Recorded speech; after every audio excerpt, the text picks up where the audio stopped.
আজকে আমি তো আমার জীবনের একটা গল্প শুনাম, অনেক মোটিভেশনাল গল্প।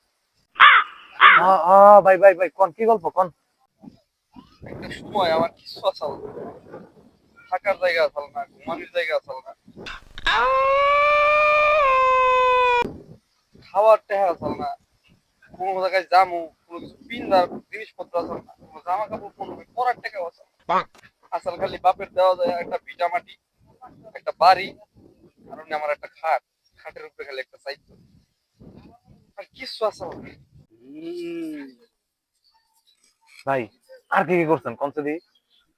ওই সময় সিগারেট খাই পারতাম না, বিড়ি খাইতাম, মদ খাই পারতাম না, গাঞ্জা খাইতাম। দেখছস ভাইয়ের কত উন্নতি হয়েছে, ভাই মদের জায়গায় পট করে। ভাই আপনার এখন কি অবস্থা ভাই? ও আমার মাটির বাড়িটাও নাই রে, জুয়া খেলায় ব্যাগ আসছি, বিছনা সাইড তো ডলে গেছে, দেয়া যায় নাই, পালাই আছি। মা ওর বলা জুয়ার